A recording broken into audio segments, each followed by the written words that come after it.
I have just come home from a show and it is currently 23:37, so there's 23 minutes until it is the 23rd of April, which is Shakespeare's birthday and death day, St George's Day, World Book Day, and it is also the day that my book, All I Know Now, is released into the wild. When you guys watch this, it will obviously already officially be the 23rd of April, and many of you will already have your copy of All I Know Now, so I really hope you like it. God, I'm so nervous / excited, oh my god. In the run-up to today, many people have asked me what my book is about, so I thought it would be the perfect time to read you the introduction, or what is the overture in this book, which is probably the most coherent and succinct way that I can tell you exactly what this book is all about. Overture.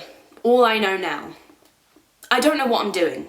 In life, in love, in work, in general. I just don't know what I'm doing. Making it up as I go along, doing it on the fly, winging it, haven't a clue. I'm not qualified in any way to be telling you how to live your life. I'm a singing, acting, stumbling, bumbling London girl who's led a rather daft life. I don't have a degree in anything. I didn't even train to sing or act.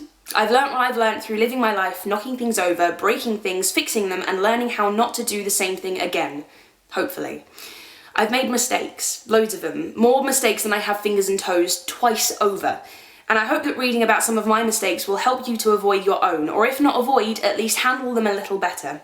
At the very least, I hope these stories from my life will make you smile and or wet yourself laughing at what a massive dork I am. I was lucky enough to have a really amazing childhood. My mum and dad were very grounded and incredibly supportive and really made sure that my brother and I were as happy as we could be.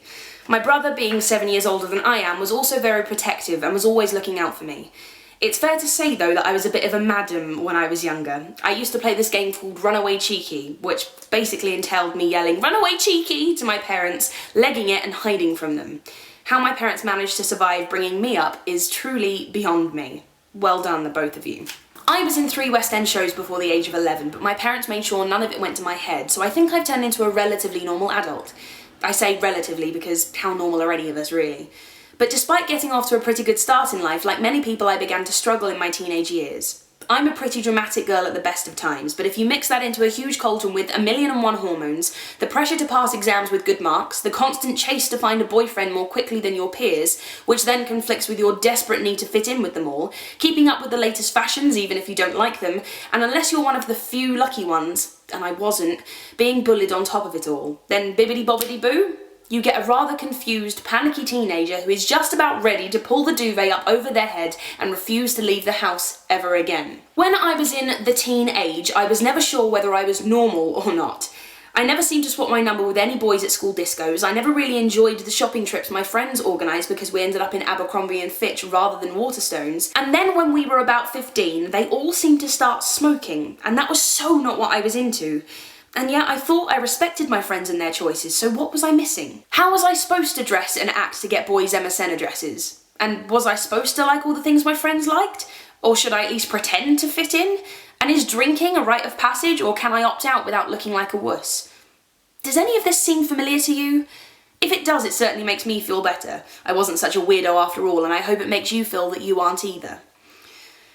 All this hindsight is all very well and good, but at the time, all of those questions drove me to the point of questioning my entire existence and my purpose on this earth. Told you I was dramatic. In the end, I pushed and persevered through the crap all teenagers go through. The bullying, the mistakes, the arguments, the dates, the boys, the sex, the peer pressure, the crushes, the friends, the enemies, the frenemies. And now I'm here. Here watching you guys through almost identical experiences and panicking just like I panicked. I'm watching from afar, trapped on the wrong side of a computer screen, helpless until now. When I was growing up, there were times when I wished I had a manual. A handbook that told me exactly how to avoid the stupid situations I got myself into, or how to get myself out of the ones I was already in. But there wasn't one. At the same time, I felt like there was a lack of role models for people my age, male or female. Maybe I just wasn't searching hard enough, and maybe I didn't need to, as I always looked up to my big brother Tom for advice and guidance. He served as role model enough, showing me how best to wind up my parents, how to heat up 2 cold ice cream in the microwave, and how you know that when the burgers are on fire, they're done. I know that you guys are looking for advice and role models too, whether they're celebrities, singers, actors, reality TV stars, or YouTubers and vloggers. Somehow, slowly, over my few years online making videos, talking about my rather daft life and telling stories to whoever is bored on a Sunday afternoon, I've made something of a name for myself as an honorary big sister. I don't pretend or even think or feel like I'm an expert or someone who studied, well, anything. I'm not a doctor or a professor, and I don't have 2 qualifications to rub together, but I do feel, as someone who has stood exactly where you guys are standing now, that I have a pretty good idea of how I can help. My inbox is filled to the brim daily with questions that the askers wouldn't dare discuss with their parents, teachers, or other authority figures that they find scary. You turn to me, us, the generation of vloggers and bloggers, because we're close enough in age that you know we understand, and you feel like you know us so well because of the amount of our lives and experiences and stories we share with you. But we're distant and removed enough from your situations for you not to feel too exposed when confiding in us your deepest, darkest issues. You feel somewhat anonymous, and therefore you open up more and aren't as scared to ask for help.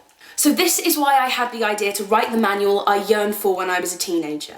In these pages you'll read about all the really stupid things I've done wrong and what I learnt from them, in the hopes that you'll learn from them too, and my tales of woe will make you laugh, make you think, and maybe help you if you find yourself on the verge of making a similar mistake.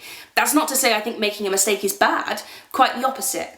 Mistakes can be brilliant, make as many as you like, because no matter how similar our problems, our mistakes will always be different and unique to us, and you'll learn things from them that have never even occurred to me.